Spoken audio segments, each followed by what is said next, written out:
नमस्कार साथियों। आपके अपने यूट्यूब चैनल एपी ज्ञान में स्वागत है आपका साथियों। आज हम बात करेंगे राजस्थान में हाई कोर्ट सत्र श्रेणी भर्ती के बारे में। जो आपको अपनी स्लाइड पे दिख रहा होगा, इसके फॉर्म भी भर चुके हैं, इसकी अंतिम फॉर्म की तिथि भी चली गई है और जिसके आवेदन भी हो चुके हैं, जो लगभग 8 लाख आवेदन हुए हैं। साथियों, आज हम बात करेंगे इसके आवेदन की, तो आवेदन शुल्क भी 700 रुपए शुल्क रखा गया था और विशेष कैटेगरी को छूट भी रखी गई थी साथियों। कुल आवेदन 8 लाख, साढ़े 8 लाख, 8 लाख से 10 लाख के बीच में आवेदन आ चुके हैं साथियों, लेकिन अभी तक इसका कोई एग्जाम डेट घोषित नहीं हुई है साथियों। जो 10 लाख अभ्यर्थी हैं वो चिंतित हैं और ऐसे अपने भविष्य को लेकर बहुत डरे हुए हैं साथियों। साथियों, अब हम बात करेंगे परीक्षा में देरी का कारण क्या है। वो एक कारण ये है कि केवल 10वीं वाले विद्यार्थियों को प्राथमिकता देना, यानी कि जो साक्षात्कार है, इंटरव्यू है, उसमें सरकार और हाई कोर्ट आमने-सामने इसलिए हो रही है कि केंद्र हाई कोर्ट बोल रहा है कि हमें 10वीं वाले, केवल 10वीं वालों को वरीयता देंगे, लेकिन सरकार कह रही है कि नहीं, ऐसा नहीं हो सकता, क्योंकि हम आरएसएसबी जो एग्जाम करवाती है फिटनेस बोर्ड, उसी के पैटर्न पर काम होना चाहिए, सबको समान अवसर मिलना चाहिए साथियों। परीक्षा में देरी का मुख्य कारण ये है। सरकार का पक्ष क्या है साथियों? प्रस्ताव से असहमति का कारण है कि उस शैक्षणिक योग्यता वाले विद्यार्थियों को भी अवसर देना। सरकार का कहना है कि उस शैक्षणिक योग्यता वाले विद्यार्थियों को भी अवसर देना है साथियों। एजुकेशन सीमित नहीं कर सकते।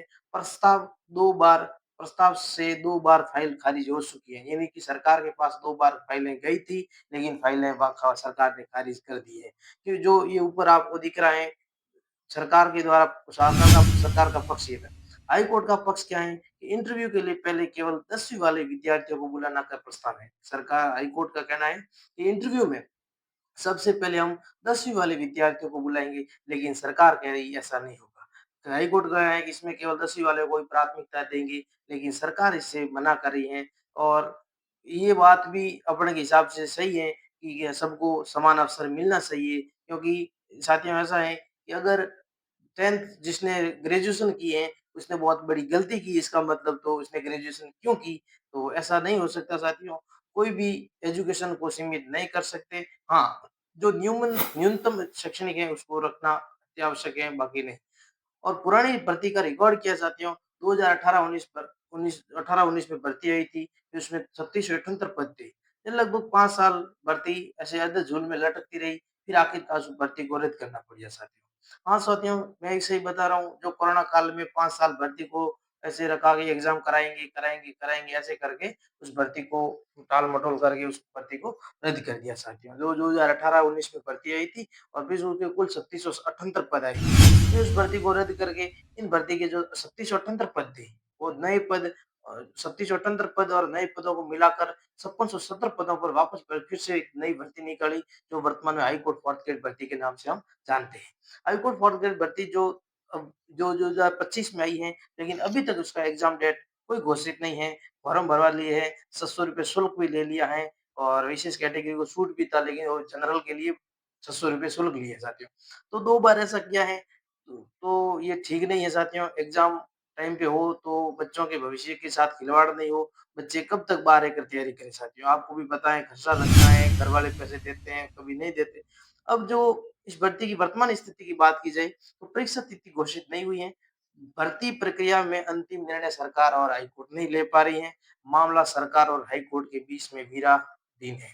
और सरकार और हाई कोर्ट के बीच में, अब साथियों मैं आपको बता दूँ, हमने 2 दिन पहले न्यूज़ आ रही है कि अब 2 दिन में हाई कोर्ट की जो बैठक है, उसमें निर्णय लिया जाएगा। मैं आपको विश्वास दिलाऊँ तो साथियों, जुलाई माह के भीतर-भीतर, और जुलाई में नहीं आया तो अगस्त के फर्स्ट सप्ताह में आपको इसका जो एग्ज़ाम है, वो डेट देखने को मिलेगी साथियों। ऐसा हमें सूत्रों के मुताबिक पता चला है साथियों। मैं बता दूँ आपको, जुलाई या अगस्त फर्स्ट वीक में आपको इस एग्ज़ाम भर्ती के बारे में आपको मिलेगा साथियों देखने को, एग्ज़ाम डेट। विद्यार्थियों की चिंता है, लंबे समय से तैयारी भी जारी है, घर से बाहर रहकर खर्चा की चिंता है, भविष्य को लेकर चिंता है। अब साथियों वो बात सही बात है, अगर सरकार ने 1 साल हो चुका है, भर्ती के फॉर्म भरवा दिए और जो बाहर रह रहे हैं, घर से दूर रहकर और किसी कोचिंग में, किसी लाइब्रेरी में अपने पैसे को वो कैसे करके खसा चला रहे हैं कि अब इसका एग्ज़ाम हो जाए तो हम सेलेक्ट हो जाएँ। क्योंकि इसका फॉर्म किसी कलेक्टर या किसी उद्योगपति के बेटे ने फॉर्म नहीं भरा है, इसमें किसान का बेटा है, मज़दूर का बेटा है और एक रिक्शा चलाने वाले का बेटा है, एक बर्तन माँजने वाली माँ का बेटा है, उन्होंने फॉर्म भरना है साथियों।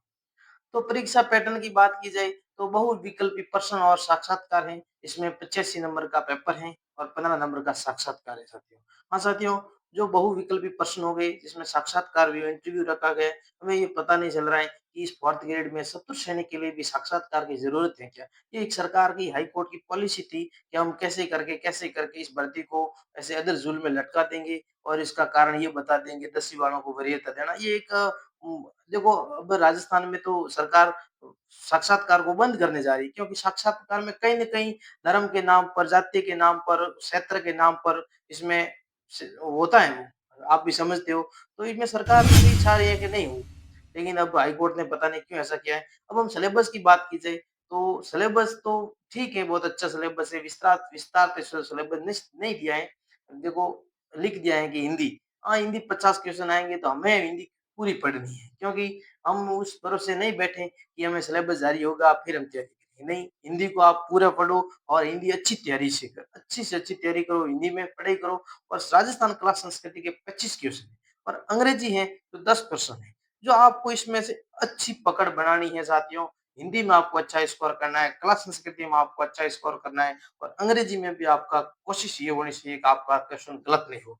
क्योंकि अगर इसमें आप अच्छा मार्क्स लेके आओगे तब आपको इंटरव्यू में बुलाया जाएगा। अगर इंटरव्यू में अगर आपको कम भी नंबर दिए जाएँगे तो भी चलेगा क्योंकि अपन ने लिखित पेपर में अच्छा स्कोर कर लिया। अगर हमारा लिखित पेपर में स्कोर कम होगा तो फिर तकलीफ होगी साथियों। अब हम बात करें परीक्षा होगी या नहीं होगी। ये बहुत ही बच्चों के बीच मन में एक बहुत शंका बनी हुई है कि परीक्षा होगी या नहीं होगी। साथ ही ये मैं बता दूँ, मुझे आपको ये मैं इतना इतना विश्वास दिला दूँ कि इसका एग्ज़ाम ज़रूर होगा। लेट होगा लेकिन ज़रूर होगा।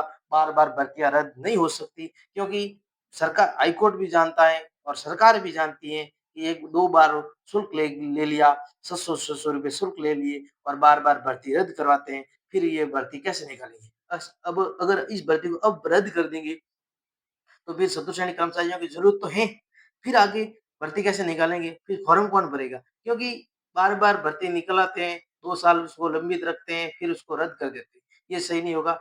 आप मान के चलो, भर्ती ज़रूर होगी इसमें और भर्ती भी होगी आपको बता दूँ, भर्ती होगी और जो हाई कोर्ट का पक्ष है वो नहीं रखा जाएगा। ये मैं आपको खुले दावे के साथ कह सकता हूँ साथियों। परीक्षा तिथि की संभावना, तिथि घोषित लगभग जुलाई के अंतिम माह में होने की पूरी-पूरी संभव है। जुलाई माह या अगस्त के फर्स्ट सप्ताह में आपको उसकी डेट ज़रूर मिलेगी और परीक्षा की तिथि लगभग अक्टूबर और नवंबर के अक्टूबर के अंतिम सप्ताह और नवंबर के प्रथम सप्ताह में आपको एग्ज़ाम ज़रूर देखने को मिलेगा मिलेगा साथियों। तब तक आप अपनी तैयारी को बहुत ही तेज़ धार के साथ अपनी तैयारी को जारी रखें, धैर्य को बनाए रखें साथियों। और मैं मानता हूँ कि लंबे समय तक आप तैयारी कर रहे हो और हमें भी उस खर्चा चलाना पड़ता है, घरवालों को क्या कब बताएँ, घरवालों को क्या बताएँ कि एग्ज़ाम नहीं हो रहा है, तो घरवाले भी बोलेंगे तो क्या कर रहा है? तो बाहर क्या कर रहा है? एग्ज़ाम भी नहीं हो रहा है तो घर क्या बाहर क्या कर रहा है? तो आपको अपनी तैयारी पर जोर दो।